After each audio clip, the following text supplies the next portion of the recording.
Fala pessoal, se você curte momentos de reflexão, aprendizado e conexão com a fé, já se inscreve aqui no canal Momento do Pai, já deixa o like no vídeo e não se esqueça de ativar o sininho para não perder nenhum conteúdo novo. Que Deus abençoe você e sua família. O tema da mensagem de hoje é o poder da esperança. Fala para quem está do seu lado, esperança é algo poderoso. Esperança é algo poderoso. Ressuscita casamentos, sonhos, ministérios. Faz alguém com pensamentos de morte voltar a ter projetos de futuro. Esperança faz alguém desanimado voltar a viver. A esperança tem um nome. A esperança, na verdade, é uma pessoa. O nome dele é Jesus, o autor e consumador da nossa fé. Ele é a esperança viva. E a Bíblia diz que há mais de 2000 anos atrás, a religião tentou matar a esperança. Na verdade, a religião matou a esperança. Porque a religião dos homens odeia tudo aquilo que não tem controle. A Bíblia diz que quando Jesus ressuscita Lázaro, seu amigo, os religiosos se reúnem de imediato, desesperados. Eles falam: a gente precisa parar essa revolução. A gente não vai ter mais controle se a gente não fizer nada. E a Bíblia fala que um dia a esperança foi crucificada, ela sangrou no madeiro, mas a Bíblia também fala que ao terceiro dia ela ressuscitou. Tem um ditado popular que você já deve ter falado e ouvido várias vezes: a esperança é a última que morre. Na verdade, a esperança é a última que morre, mas há 2000 anos atrás ela morreu de fato. A Bíblia fala sobre 2 discípulos no caminho de Emaús, voltando sem esperança para casa. Jesus então caminha ao lado deles sem que eles percebam que é Jesus que está ali. E Jesus começa a perguntar para eles: por que vocês estão desanimados? Por que vocês estão voltando? Só para você entender, o caminho para Emaús, ele simbolizava um caminho de retrocesso. Ou seja, eles estão saindo do lugar da promessa, eles estão voltando. Eles estão retrocedendo, eles estão desanimados, talvez desesperançosos. Porque normalmente o que a gente faz quando algo que a gente espera não acontece é voltar a fazer o que a gente fazia. A Bíblia fala que quando Jesus morre, Pedro volta a pescar. A Bíblia fala que quando Jesus morre, esses homens voltam para Emaús. Então, o que a gente precisa entender é que não morreu só um homem, morreu o Messias, morreu a esperança viva. Homens caminhavam por horas, enfrentavam o sol do deserto para poder ouvi-lo falar. E naquela época, como o Espírito ainda não havia sido derramado sobre toda a carne, isso acontece a partir de Atos 2. Se você queria ser curado, você precisava ir geograficamente até o lugar onde Jesus estava. Você está comigo? Aquela mulher que fala: se eu apenas tocar na orla das vestes dele, certamente eu serei curado. Ela precisou mudar a geografia para acessar o poder de Deus. Alguém vai dizer: pastor, mas a Bíblia fala que aquele centurião fala que apenas uma ordem de Jesus era suficiente para que o servo fosse curado. De fato, mas ele precisou ir até Jesus para que Jesus ordenasse até o seu servo. Então, quando morre Jesus, morre uma esperança palpável. Você podia ouvi-lo falar, você podia vê-lo. Então entende, o contexto da morte de Jesus é um contexto em que morreu a esperança de um povo. Mas ao terceiro dia essa esperança volta a viver. E é isso uma das coisas mais poderosas da Bíblia. A Bíblia diz: o nosso choro pode durar uma noite, mas certamente a alegria vem pela manhã. Pastor, onde é que você quer chegar? Eu quero chegar num ponto simples. Talvez alguma expectativa na tua história tenha se frustrado nos últimos dias, mas eu quero dizer que esse não é o final da história. A morte fez parte da história de Jesus, mas não foi o final da história de Jesus. A morte fez parte da história de muitos heróis da fé, mas não é o final da história deles. Talvez algo tenha sido aos teus olhos cancelado, mas eu quero declarar que se é uma palavra de Deus, no máximo foi adiado. Ninguém pode desfalar o que Deus já falou a teu respeito. Ninguém pode desfazer o que Deus já fez sobre você. Ninguém pode cancelar as promessas que Deus já estabeleceu. Alguém está comigo aqui? Diga amém. Então qual é o desafio? Se o inferno não pode cancelar o que Deus estabeleceu, o desafio é manter o meu coração saudável enquanto eu espero. Porque o inferno não vai, Bruno, cancelar promessas. O inferno não vai desfazer o que Deus falou, mas ele pode desanimar você enquanto espera. A Bíblia fala sobre tudo o que se deve guardar. Guarda o teu coração, porque dele procedem as fontes de vida. O problema não é um ventre estéril, o problema é se essa mulher em algum momento desistir de crer no milagre de que um dia ela vai ser mãe. O problema não é uma empresa com balanço financeiro desfavorável, o problema é se você desacreditar na promessa que Deus te fez, independente do cenário que você está. O problema não é se inimigos se levantam, o problema é se o teu coração se abate diante deles. Porque o inferno faz muito bem o que foi chamado para fazer. A Bíblia diz que o nosso inimigo está ao nosso derredor buscando quem possa tragar. A Bíblia diz que ele veio para roubar, matar e destruir. Irmão, e uma das coisas que o inferno mais rouba em nós nos dias atuais é a nossa alegria e a nossa esperança. Segundo a OMS, existe uma nova pandemia, mas ela não é viral. Tem mais pessoas que vão ser acometidas de doenças psicossomáticas, de variáveis da ansiedade, de problemas emocionais até 2030, do que qualquer outra doença, gripe ou resfriado no planeta. Eu não sei se é coincidência ou não que essa projeção do OMS acontece justamente quando se completa a Agenda 2030, mas o ponto é, em 2030, segundo a OMS, cada 10 pessoas que você conhece, se eu não me engano 7 ou 8, vão estar enfrentando algum tipo de desafio emocional. Irmão, nunca foi tão necessário uma palavra como a palavra que o Evangelho carrega, porque o Evangelho fala a respeito de uma esperança viva. Alguém está comigo aqui? Diga amém. Tem um escritor israelense, eu não sei como se pronuncia o nome dele, Harari, talvez algo do tipo, é um best-seller mundial. E ele escreveu um livro chamado Homo Deus, e ele fala sobre projeções a respeito do futuro. E esse cara é contratado por grandes corporações para fazer projeções sobre o futuro. Ele é muito bom nisso. E eu não concordo com a literatura dele em grande parte, mas tem algo que me chamou a atenção. Ele diz que grande parte da expectativa de toda a humanidade ao longo da história foi sanar as doenças e lidar com a fome. Ele fala que pela primeira vez na história a gente zerou esse quadro, porque a gente hoje tem mais pessoas enfrentando doenças pelo excesso de comida do que pela falta dela. Tem mais pessoas tirando a própria vida do que pessoas morrendo em todas as guerras somadas. A gente olha para as guerras que acontecem no Oriente Médio, a gente olha para alguns desafios que acontecem no Rio de Janeiro ou em outros lugares, em outras nações. Irmão, tem mais gente escolhendo morrer do que morrendo. E esse cara ele fala o seguinte: chegamos num ponto neutro.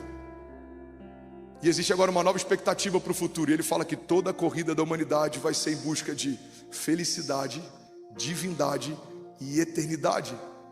Quando eu li isso, eu falei: o Evangelho carrega todas as respostas para todas essas angústias. O Evangelho é uma palavra de vida eterna. Para onde iremos nós se só tu tens as palavras de vida eterna?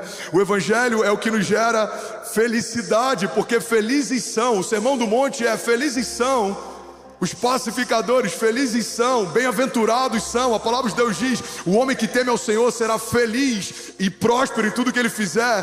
Terá sua esposa sentada junto à mesa como uma videira frutífera, os seus filhos assentados ao redor da mesa como brotos de oliveira, e será como uma árvore plantada junto ao ribeiro das águas, que as suas raízes se estendem, em tudo que ele faz prospera. Mesmo em tempos de seca, suas folhas permanecem verdes, e ele dá o fruto certo no tempo certo. Alguém está comigo? Diga amém.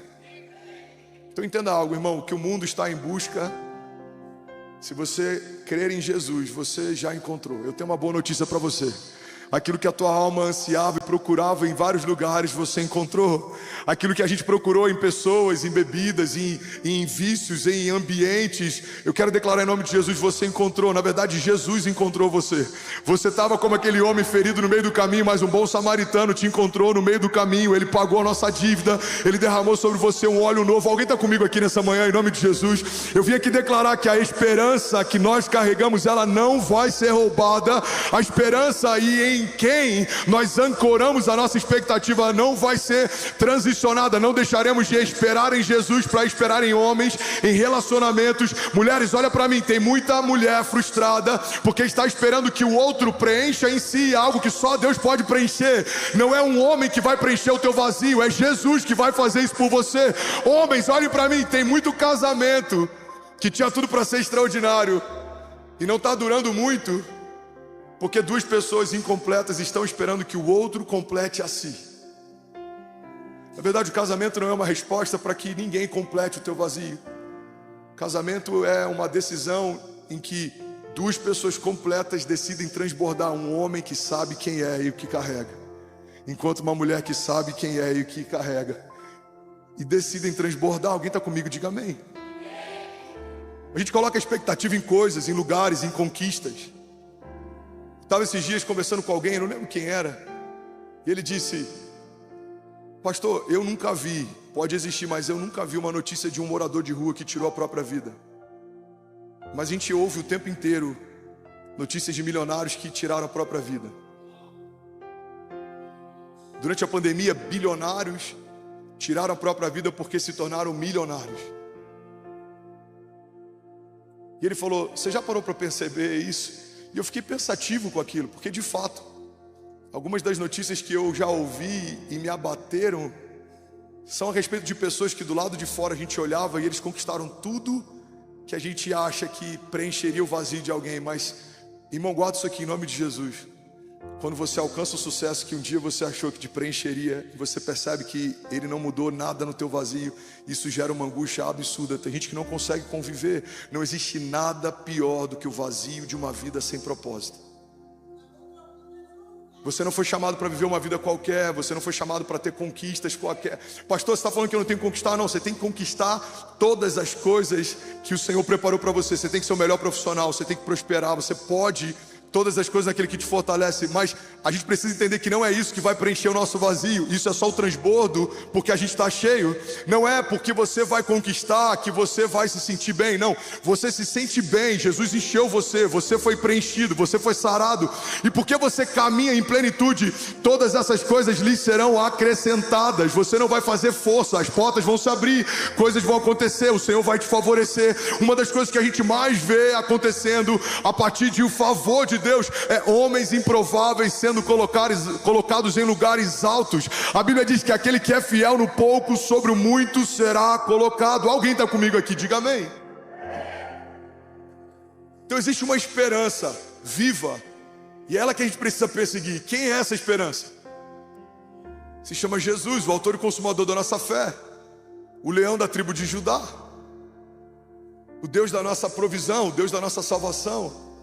E é sobre isso que eu quero falar nessa manhã. Alguém está comigo? Diga amém. Sabe, existem duas coisas extremamente contagiosas: o medo e a esperança. Você precisa escolher qual delas você vai carregar. Tem gente que você não consegue ficar 10 minutos e você já sai de lá achando que tudo vai dar errado. Tem pessoas que, se você for tomar um café, você só vai ouvir dele notícias ruins. Mas tem pessoas, irmão, que às vezes estão piores do que a gente está em algum aspecto, mas 10 minutos de convívio com eles faz a gente voltar a ter esperança. Porque você não pode dar o que você não tem. Se você carrega esperança, as pessoas que caminham com você vão sair depois do encontro com você com mais expectativa para o futuro. Mas se você carrega medo, você vai viver preocupado com o futuro. Uma das coisas que precisa ser um termômetro na nossa história é a palavra futuro. Quando a palavra futuro é comentada, ela te assusta ou ela te inspira? Quando o termo futuro é comentado, ele te deixa preocupado ou ele te deixa excited, ele te deixa extasiado, ele te deixa com expectativa? Irmão, todas as vezes que alguém fala sobre futuro, algo dentro de mim desperta, porque é para esse lugar que nós fomos chamados. A fé fala a respeito de uma dinâmica de antecipação. Tratamos as coisas que não são como se já fossem. O que é a fé se não uma expressão de esperança? As pessoas olham uma porta fechada, a gente está celebrando porque crê que pelos olhos da fé ela já se abriu. As pessoas veem um problema, a gente está celebrando porque a gente crê que pelos olhos da fé já se tornou testemunho. As pessoas olham um gigante, a gente está celebrando porque a gente crê que pelos olhos da fé já foi derrotado. As pessoas olham tempestade, a gente está celebrando porque a gente crê que pelos olhos da fé as ondas vão se acalmar e os ventos vão se aquietar. As pessoas olham uma fornalha aquecida várias vezes mais, a gente está dançando com Jesus porque a gente sabe que em algum momento o quarto homem da fornalha vai vir em nosso socorro para dançar com a gente no fogo também. Talvez as pessoas estão olhando para você e eles estão dizendo: não vai dar, não vai acontecer, não vai se cumprir. Mas eu vim aqui nessa manhã declarar em nome de Jesus que aquilo que os seus olhos não viram, aquilo que os seus ouvidos não ouviram e aquilo que ainda não penetrou no teu coração, é isso que Deus tem preparado para aqueles que creem e caminham debaixo do seu propósito. Se os céus dizem que vai acontecer, nós cremos, no céu já aconteceu. Vamos, alguém comigo aqui nessa manhã? Aleluia. Você pode dar um brado de liberdade no seu lugar? Aleluia. Então você precisa escolher, irmão, olha para mim. Você precisa escolher o que você vai carregar. Tudo que um filho não precisa é de um pai medroso. Tudo que uma mulher não precisa é de um homem medroso. Tudo que a igreja não precisa é de um líder medroso. Tudo que a nação não precisa é de um governante medroso. Porque não é para esse lugar que a igreja foi chamada. A igreja não foi chamada para recuar e se esconder. A igreja foi chamada para avançar e conquistar. E a Bíblia diz que as portas do inferno não prevalecerão contra nós. De que lado você está? Quando os inimigos te cercam, quando a má notícia te encontra. Alguns estão reclamando porque o evento talvez termine 10 da noite. Eu já estou preocupado em como vai ser a logística quando a gente precisar alugar 2 estádios. Alguns estão preocupados como vai ser a economia ou como vai ser a política, dependendo de quem assumir a prefeitura. Eu já estou com expectativa para aquilo que Jesus prometeu para a cidade de São Paulo, para o Brasil e para as nações. Porque a nossa esperança não está ancorada em algo que é passageiro, não. A nossa esperança está ancorada numa palavra que ela transcende governos, homens, políticas. Não, a nossa esperança está guardada em Deus. É da palavra que sai da boca dele que o nosso destino está sendo liberado. É aquilo que Deus fala que vai construir a nossa jornada de fé. Alguém está comigo aqui? Diga amém. A Bíblia diz que os ímpios fogem sem que haja ninguém a persegui-los, mas os justos são ousados como um leão. Tem alguém ousado como um leão aqui nessa manhã? Tem alguém pronto para viver os sonhos de Deus aqui nessa manhã? Você pode dizer amém no seu lugar. Sabe, muitas revoluções foram geradas a partir de esperança.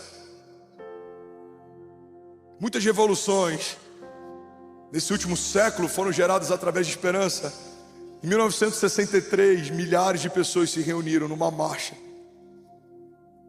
pelos direitos civis e uma frase ecoava e liderava essa revolução: I have a dream. Um homem sonhava e decidiu compartilhar o sonho que tinha. E uma geração passou a sonhar o sonho dele também. Mas antes desse sonho ser um sonho dele, era um sonho de Deus. Guarda isso aqui, irmão. Deus está sempre à procura de alguém que possa compartilhar os seus sonhos. E se os portadores dos sonhos de Deus souberem comunicá-lo bem, uma geração inteira vai passar a sonhar aquilo que Deus te chamou para sonhar também. Porque os sonhos de Deus são contagiosos. Você vai balbuciar isso para alguém próximo, e daqui a pouco você vai compartilhar numa mesa íntima, e daqui a pouco você vai falar nos corredores, e daqui a pouco uma geração está ouvindo aquilo que Deus falou com você no seu lugar secreto. A Bíblia fala que José um dia recebe um sonho de Deus, e ele compartilha com seus irmãos.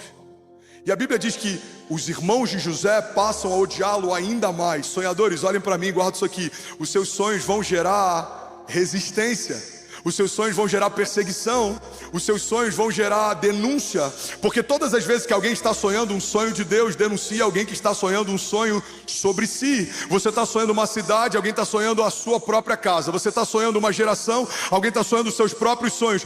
Todas as vezes que um homem de Deus está sonhando um sonho de Deus, isso denuncia quem parou de sonhar. Então os irmãos de José não têm um problema com José, mas os irmãos de José não conseguiram conviver com o tamanho do sonho de José. Mas o sonho de José não começa em José, começa em Deus. Deus dá para José e algo acontece. Está comigo? Diga amém. José é rejeitado porque carrega os sonhos de Deus. José é vendido porque carrega um sonho de Deus. José é escravizado porque carrega um sonho de Deus. Mas em algum momento na história, a Bíblia diz que no meio da prisão José é lembrado porque ele interpretava os sonhos. Irmão, a mesma linguagem que o inferno vai tentar usar para te abater, é nesse lugar que Deus vai te redimir. Se o inferno tentou abater um sonhador, Deus agora levanta um sonhador para governar. Talvez em algum momento da história julgaram os teus sonhos, julgaram aquilo que você tinha expectativa, julgaram aquilo que você tinha esperança. A pior coisa que você pode fazer é dar acesso a quem não te dá destino. A pior coisa que você pode fazer é levar em consideração um comentário de alguém que não estava com você quando você estava sendo gerado. Alguém que não estava com você quando você estava ouvindo os sonhos de Deus. Lagoinha Alphaville, ouve isso aqui, guarda com carinho em algum lugar no teu coração. Muitas vezes não vivemos os sonhos de Deus porque esperamos a aprovação de alguém para começar aquilo que o Deus que prometeu já aprovou enquanto prometia. Deus não promete algo e depois avalia se vai acontecer, não. Enquanto Ele fala, algo já está acontecendo. Mas muitas vezes ancoramos a nossa esperança e a nossa expectativa na aprovação de homens. Se a aprovação te move, irmão, a rejeição te para. Se é a aprovação de alguém que vai te manter feliz, se é o aplauso de alguém que vai te manter feliz, pode ter certeza que quando as palmas não estiverem lá, você vai pensar em desistir. Mas não é sobre a aprovação. O momento ápice do ministério de Jesus acontece no momento de maior rejeição do seu ministério. A Bíblia diz que quando ele estava sendo crucificado, não havia uma multidão torcendo por ele ou celebrando o seu ministério, não. Aqueles que diziam ser os seus discípulos fugiram. Pedro, que estava ao seu lado, falou que não o conhecia. Havia choro, havia risada, havia humilhação. Tiraram sorte para ver quem ficava com as suas vestes. Um dos homens crucificados ao seu lado estava desdenhando dele até o último fôlego. Então entenda algo, irmão. Enquanto está numa cruz se manifestando a redenção e o Filho de Deus está cumprindo uma promessa, a multidão está se dispersando e ninguém estava lá para ver. Por quê? Porque não é sobre popularidade, não é sobre quantos te aplaudem, não é sobre quantos concordam, é sobre quem te viu quando ninguém via. É sobre quem prometeu algo para você quando você não tinha valor. É fácil alguém querer entregar uma palavra profética para o Neymar, é fácil alguém querer entregar uma palavra profética, sei lá, para o Lewis Hamilton, é fácil. Agora, nem todo mundo tem o mesmo intuito de se aproximar e de ter você perto enquanto você é só uma promessa de Deus. É fácil se associar com quem está vivendo o cumprimento de uma promessa, mas é muito difícil acreditarmos em algumas pessoas enquanto são só promessas. Irmão, eu vou ser muito ousado em dizer que em alguns momentos, alguns dos sonhos de Deus para você vão ser tão fora do comum que vai ser difícil até para os seus pais acreditarem que de fato vai acontecer. Porque aquilo que Deus falou para você, Ele confiou a você. Não espere que ninguém concorde com o que você ouviu de Deus. Eles não estavam lá enquanto você ouvia. Não é obrigação de ninguém concordar com os sonhos que você carrega. Eles não estavam lá enquanto Deus te fazia sonhar. Pastor, minha família não apoia. Tá tudo bem. O irmão de Jesus chegou a questionar se de fato ele era o Messias. Ele escolheu 12 a dedo, um dos 12 o vendeu por algumas moedas de prata que nem conseguiu utilizar, se arrependeu, quis devolver, e os homens que pagaram pela traição não quiseram o dinheiro de volta porque era maldito. Tá tudo bem se alguém te perseguiu, te traiu, tá tudo bem se nem todo mundo concorda, celebra, tá tudo bem. Você faz parte do rol dos heróis da fé. José foi vendido pelos próprios irmãos. Abraão teve que sair do meio da parentela para poder viver o seu destino profético. Daniel foi traído pelos homens que faziam parte da mesma corte e habitavam no mesmo palácio. Jesus foi vendido por um dos seus discípulos e quando teve a oportunidade de receber misericórdia, o povo que ele curava nas ruas gritava: crucifica-o.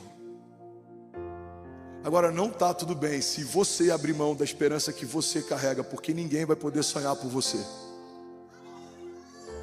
Uma das coisas que mais abate a nossa geração é o vitimismo. É a ideia de que alguém nos deve algo, é a ideia de que precisamos de apoio. Irmão, tem muita gente que abriu mão do ministério porque em algum momento o seu líder não sonhou com o ministério que ele carregava. Irmão, olha para mim, foi o teu líder que chamou você ou foi o próprio Deus que te chamou antes do teu líder existir? Tem gente desistindo do casamento por causa de uma briga ou por causa de algum desafio. Ei, irmão, olha para mim, aquilo que é precioso custa caro. Você precisa batalhar por isso. Você precisa manter acesa a chama e a esperança viva pela qual você foi chamado. Você não vai desistir do seu filho por causa de um problema qualquer. Por que você vai desistir de um sonho de Deus por conta de um primeiro gigante, irmão? Os gigantes têm um propósito. Eles são passaporte para o próximo nível de Deus. Todas as vezes que Deus quis levantar um homem, antes Ele apresentou gigantes. Os gigantes estão afiando você, estão forjando o teu caráter, estão preparando os teus pés para que você não retroceda, para que você não desanime. Deus não vai confiar grandes planos a homens que não estão prontos para encarar os processos. Alguém está comigo aqui? Diga amém. Você está recebendo algo de Deus nessa manhã? Eu não vim massagear o teu ego nessa manhã, irmão. Eu vim aqui ativar a tua fé. A esperança viva que carregamos, precisamos protegê-la. A Bíblia fala, olha que poderoso isso, irmão, que se você tem um frasco de perfume caro e uma mosca cai nesse perfume, todo o perfume se perde. Alguém já leu essa passagem?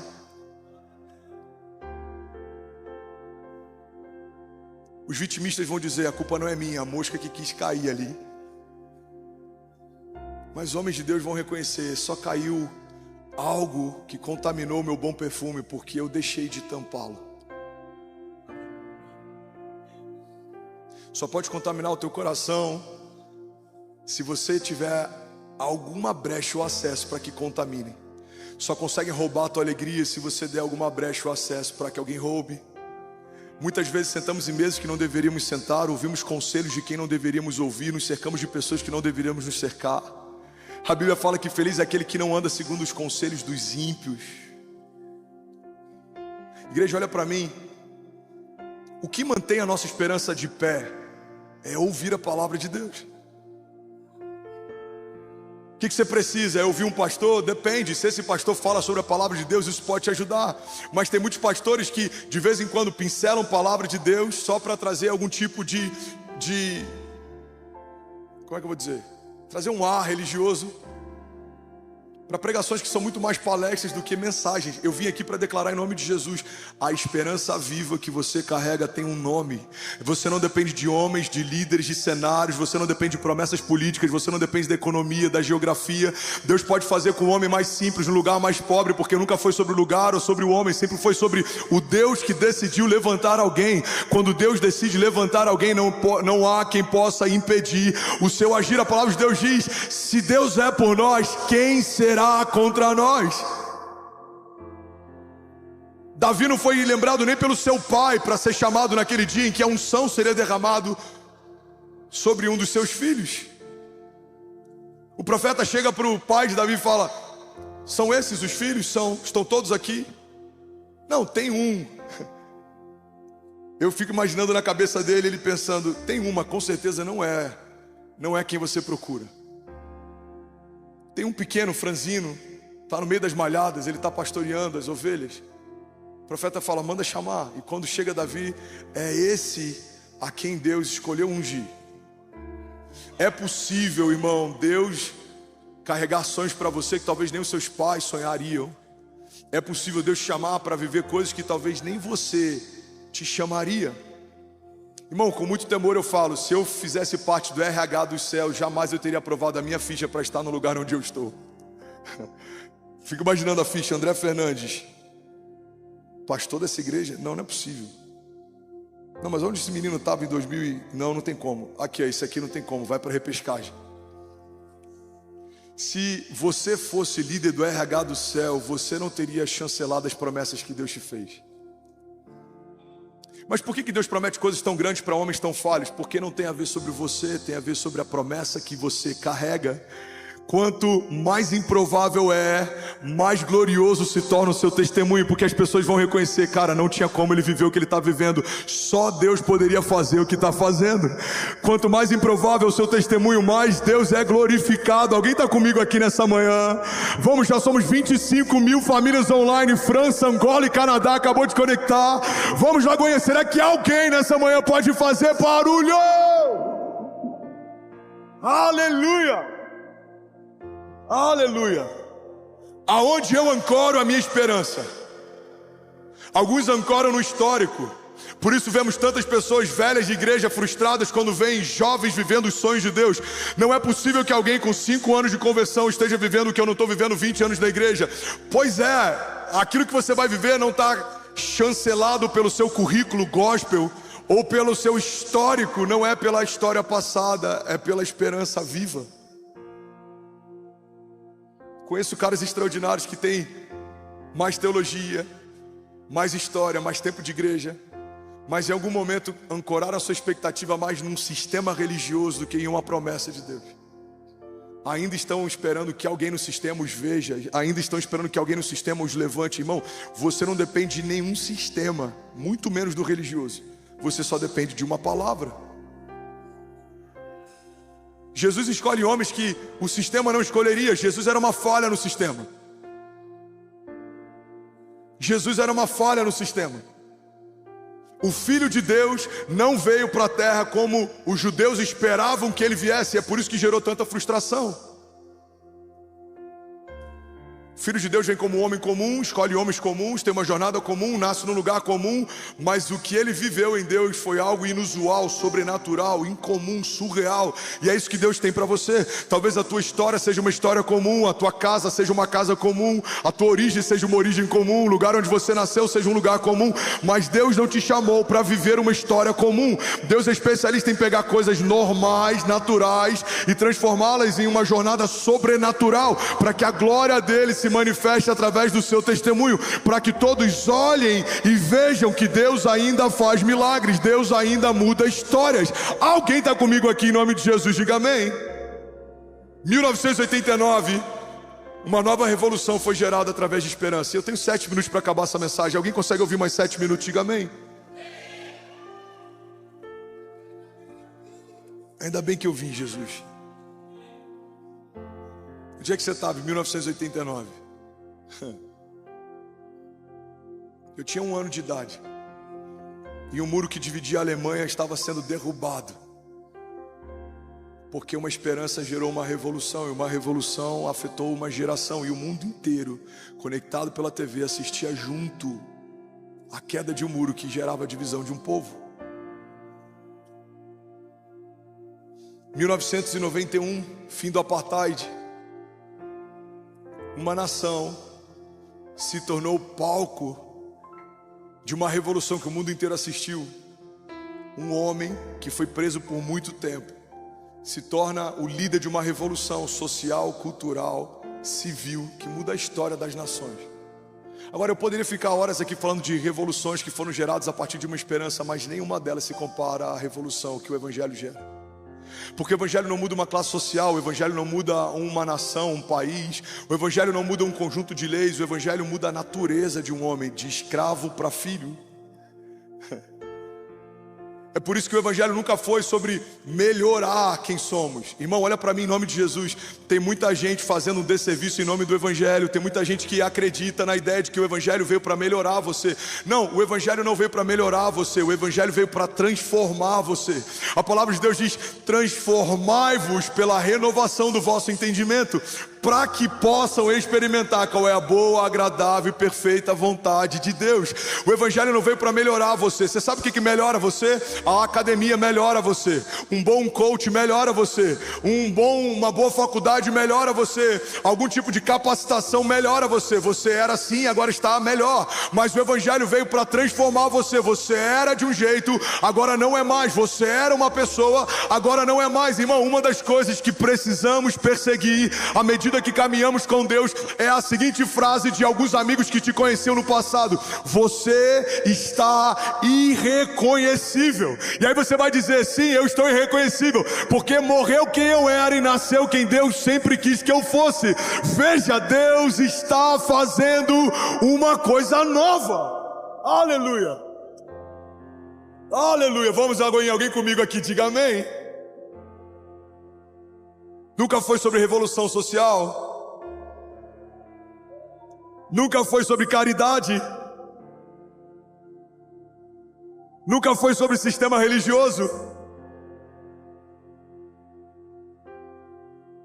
Tem gente que que tem objeção com a nossa igreja porque a gente toca muito influenciador e muita gente rica. Minha pergunta é: em que momento o evangelho é só para quem é anônimo? Em que momento o evangelho é só para quem é pobre? O evangelho não é uma resposta para quem não tem recurso. O evangelho é uma esperança para toda a criatura. Uma igreja em Alphaville é tão importante como uma igreja na África, como é tão importante como uma igreja em São Paulo, ou no Rio, ou em Moçambique, ou em qualquer outro lugar, porque não somos um braço de caridade de um sistema religioso. Somos uma agência no céu, na terra. Nós somos aqueles que libertam cativos, curam enfermos e carregamos uma esperança viva. Alguém está comigo aqui? Diga: eu creio que a igreja de Jesus carrega uma esperança viva. E a nossa história, diga, o nosso testemunho vai inspirar quem nos cerca. Diga: pelas ruas da cidade, uma nova canção vai ser cantada. E as pessoas dirão que o Senhor é bom e a sua misericórdia dura para sempre. Sabe, existe um estudo que diz que 3% da população mundial constrói cultura. 97% da população global consome cultura. Estamos vivendo um fenômeno aqui na nossa igreja. A gente está afetando quem constrói cultura, quem consome cultura. E agora a gente precisa dar um destino para cada uma dessas pessoas. Precisamos trazer o entendimento de que a esperança que Jesus te chamou para carregar não é uma expectativa de que o evangelho vai tornar a tua vida melhor. Não é sobre isso, é muito além disso. Paulo disse: a nossa esperança é só para esses dias. De todos os homens somos os mais miseráveis dentre eles. A igreja não é um banco do céu para você tomar um empréstimo quando está mal. A igreja não é uma farmácia para você pegar um remédio na prateleira quando está doente. Não, essas coisas nos serão acrescentadas. A igreja fala sobre um lugar de encontro. A igreja fala sobre um Deus que te amou de tal maneira que aceitou a ideia de abrir mão do seu único filho por um tempo, mas não aceitou a ideia de abrir mão de você para sempre. A igreja está ancorada em João 3,16. Deus amou o mundo de tal maneira que entregou o seu único filho, para que todo aquele que nele crê não pereça, mas seja salvo. O evangelho é a esperança de Deus para toda a criação. Alguém está comigo? Diga amém. Romanos 12:12, não se amoldem ao padrão desse mundo, mas transformem-se pela renovação da sua mente, para que sejam capazes de experimentar e comprovar a boa, agradável e perfeita vontade de Deus. Hebreus 10:23, apeguemo-nos com firmeza à esperança que professamos, pois aquele que prometeu é fiel para cumprir. Romanos 12:12 diz: alegrem-se na esperança, sejam pacientes na tribulação e perseverem na oração. Salmos 39:7 diz: mas agora, Senhor, em quem hei de esperar? E logo em seguida o salmista diz: a minha esperança está em ti. Alguém pode dizer glória a Deus por isso? A banda pode subir para parecer que a gente está terminando. Sobe aqui, lindão. Ainda bem que eu vim, Jesus. Eu preciso compartilhar algo aqui. Eu estou assustado com como a igreja está lotada, como tem gente de pé num dia chuvoso em que a gente começa o terceiro culto diante de Jesus. Metade de mim está aqui conectado com a mensagem, a outra metade está com vontade de chorar pela fidelidade de Deus em todas as suas promessas. O Senhor é bom e a sua misericórdia dura para sempre. Ele é fiel em todas as suas promessas. Ele não rejeita um coração quebrantado. Se cremos que aquilo que Ele prometeu é verdade, certamente viveremos cada uma das suas promessas. Alguém crê nisso aqui? Diga amém. Agora entende algo, irmão. A esperança te torna um portador de algo que vai além de você. Se você escolher carregar a esperança, você vai ter agora um novo comissionamento. Você vai precisar derramar a esperança. Porque no evangelho, guarda isso aqui, o milagre nunca é fim, o milagre sempre é meio. A mulher que foi curada ao tocar nas vestes de Jesus, o testemunho dela ecoa até hoje. 2000 anos se passaram, a gente ainda está falando daquele dia. Pedro anda sobre as águas, ele sai do barco, por um momento até afunda, mas mesmo voltando molhado, ninguém pode falar que viveu com Jesus aquilo que só Pedro viveu. Até hoje a gente está falando daquele dia. Você pode lembrar do paralítico que foi içado de um telhado, você pode lembrar dos leprosos que foram curados, você pode lembrar de qualquer milagre que aconteceu na história. Guarda isso aqui, irmão, nenhum deles terminou neles, mas passou por eles. A pior coisa que a gente pode fazer é reter aquilo que Deus está fazendo. O seu testemunho tem um propósito, ele precisa ir além de você. Então quando você carrega esperança, você se torna uma carta viva. É sobre isso que eu ia pregar hoje de manhã. Eu tinha um sermão inteiro sobre o poder do testemunho, mas Deus me levou a falar sobre o poder da esperança. E eu creio que alguém aqui está precisando disso para romper. Você está comigo? Faz sentido? Mas a esperança, ela afeta o nosso testemunho. Quando você carrega a esperança, você se torna uma carta viva. 2 Coríntios 3:2 diz assim: vocês mesmos são a nossa carta, escrita no nosso coração, conhecida e lida por todos. Vocês demonstram que são uma carta de Cristo, resultado do nosso ministério, e escrita não com tinta, mas com o Espírito do Deus vivo, não em tábuas de pedra, mas nas tábuas de corações humanos. Tal é a confiança que temos diante de Deus. Vamos ler até o versículo 6. Por meio de Cristo, não que possamos reivindicar qualquer coisa com base nos nossos próprios méritos, mas a nossa capacidade vem de Deus, versículo 6. E Ele nos capacitou para sermos ministros de uma nova aliança, não da letra, mas do Espírito, pois a letra mata, mas o Espírito vivifica. Pega isso aqui, irmão. Paulo está dizendo, vocês receberam o Espírito, e agora a carta que vocês se tornaram está sendo escrita não com tinta, mas pelo próprio Espírito de Deus. E ela vai ser conhecida e lida por todos. Vocês receberam o ministério pelo qual aqueles que não criam vão passar a crer, aqueles que não sabiam vão passar a saber, aqueles que não acreditavam vão passar a acreditar. Por quê? Porque você se tornou uma carta passeando pelas ruas da cidade. Eu não sei você, mas eu nunca recebi uma carta, sei lá, da Enel. Eu acho que a Enel não era uma boa carta para a gente receber aqui em São Paulo ultimamente, mas eu nunca recebi uma carta da Enel e ela falou para mim: Fernandes, você tem até o dia tal para pagar e a sua conta está no valor de tanto. Alguém recebeu uma carta que fala? Alguém já recebeu uma carta de amor e quando você abriu ela falou para você tudo que estava escrito? Alguém já viveu isso, sim ou não? Por um princípio básico, cartas não falam. Cartas precisam ser lidas. Se eu não me engano, é John Stott que diz: o motivo pelo qual o nosso evangelismo fracassa muitas vezes é porque não parecemos com Cristo que professamos. Os seus filhos não vão amar a igreja porque você pede para que eles amem. Os seus filhos só vão amar a igreja se eles perceberem que você ama.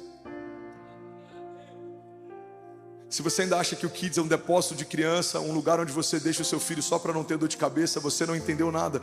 O Kids é um lugar onde os seus filhos ouvem sobre Jesus, mas o Jesus que eles vão conhecer é o Jesus que está na sua casa. Não dá para esperar que os nossos filhos amem a igreja quando o nosso assunto no domingo, na volta do culto, é falar mal da igreja. Não dá para esperar que os nossos filhos sejam submissos à autoridade se o que eles nos vêm fazendo é falando mal das nossas autoridades. Não dá para esperar que os nossos filhos sejam voluntários, servos, se eles nunca nos viram servindo. Você está comigo? O poder do testemunho excede aquilo que a gente fala. Eu não lembro de quem é essa citação, mas ele diz: os seus atos estão falando tão alto que eu não consigo ouvir a sua voz. Paulo está dizendo: você é uma carta viva. As pessoas não vão ouvir o que você fala, mas elas estão lendo você. As pessoas estão lendo você. Isso não tem que se tornar um peso para a igreja, isso tem que se tornar um deleite. Por quê? Porque a sua história vai apresentar Jesus para alguém que ainda não conhece. A sua jornada de descoberta com Deus vai inspirar pessoas que ainda estão descobrindo.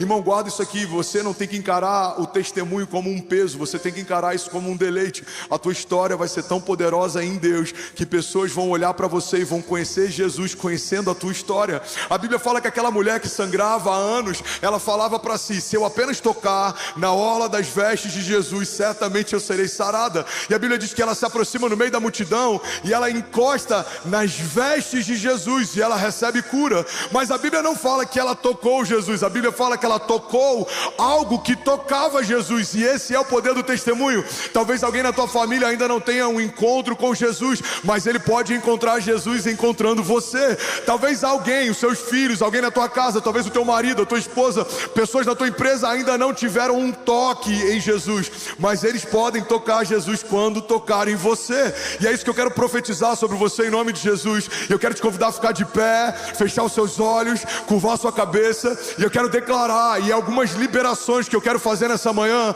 vão ativar o teu ministério, o teu chamado, a tua casa. E daqui a alguns anos você vai dizer: pastor, naquela manhã, naquele domingo chuvoso, Deus me fez voltar a sonhar os sonhos de Deus, a minha família foi tocada e eu passei a viver de milagre em milagre, de glória em glória, de romper em romper. E aí, tudo bom? Você acabou de assistir uma mensagem aqui do nosso canal. Eu tenho certeza que ela te edificou e que ela vai gerar algo novo em você. E a gente separou mais 2 vídeos, eu quero deixar essas indicações aqui para você continuar queimando com Jesus. E eu quero muito te fazer um pedido também. Se essa mensagem te edificou, comenta aqui embaixo, segue o canal, me ajuda a compartilhar para que mais pessoas sejam tocadas também. Deus te abençoe. E assim chegamos ao final de mais um Momento do Pai. Se esta mensagem tocou o seu coração, não aguarde só para você. Compartilhe este vídeo com seus amigos, sua família e em seus grupos, para que mais pessoas possam ser alcançadas por esta palavra de fé. Além disso, quero que saiba que este é um espaço seguro para nos conectarmos em oração. Se você ou sua família estão precisando de uma prece, escreva seu pedido aqui nos comentários. Estaremos lendo e orando por cada um de vocês. A sua causa é a nossa causa. Que a bênção do Pai, do Filho e do Espírito Santo esteja com você e sua família hoje e sempre.